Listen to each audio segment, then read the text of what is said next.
अब मैं एक इशारा भी देखे, कुरान इशारों में बात करता है। अब एक इशारा भी दे रहा हूँ आपकी खिदमत में। पहली वही नाजिल हुई, सबको याद है, पहली वही सूरह इकरा, अलग 5 आयतें नाजिल हुई, पूरा सूरा नहीं नाजिल हुआ था, 5 आयतें। इन 5 आयतों में 5 अल्फाज ऐसे हैं जो अल्लाह ने दोहरा के नाजिल किए। मैं कुछ कहने लगा, देखें कुरान इशारा करता है, मेरे साथ चलिएगा। मैंने अर्ज़ किया था पहली मजलिस में, रमज़ान मुबारक का महीना, एक आयत पढ़े एक पूरे कुरान खत्म करने के सवाब के बराबर है। तो मैं 5 आयतें पढ़ूंगा और बार बार पढ़ूंगा, तो कम से कम 5 कुरान खत्म करने का सवाब इंशाअल्लाह हम सबको हासिल होगा और बार बार हासिल होगा।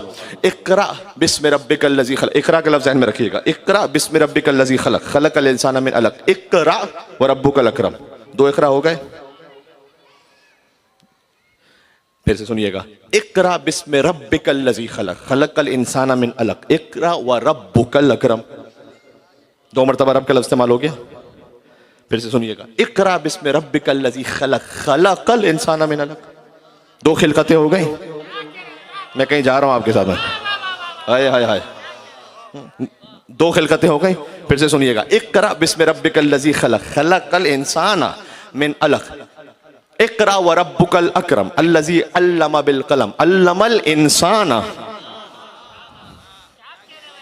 2 इंसानों का जिक्र हो गया, 2 इंसान हो गए, 2 लफ्ज़ इंसान हो गए। फिर सुनिएगा, इक़रा बिस्मि रब्बिकल लज़ी खलक़, खलक़ल इंसाना मिन अलक़, इक़रा व रब्बुकल अकरम अल्लज़ी अल्लमा बिल कलम अल्लमल इंसाना मा लम यअलम। 2 अल्लमा हो गए।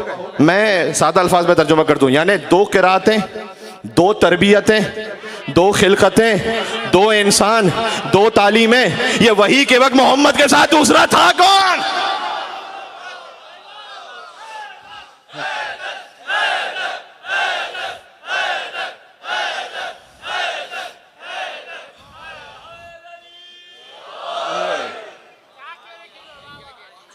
मारी। तो अली इतना साबिक है कि मैं हेरा में रसूलुल्लाह के साथ होता था, वही नाजिल हो रही थी, मैं देख रहा था। क्या या अली तुम वही सुनते हो जो मैं सुनता हूं, तुम वही देखते हो जो मैं देखता हूं, बस ये कि तुम नबी नहीं हो। हाय हाय, ये नफ्स रसूल से भी साबित है। जो हम कहते हैं ना मुबाहिला की आयत हजारों मरतबा की सुनी हुई, अनफुसना व अनफुसकुम, इसका मतलब क्या है? नफ्स का मतलब है कि माई सेल्फ, यानी जो जैसे रसूल है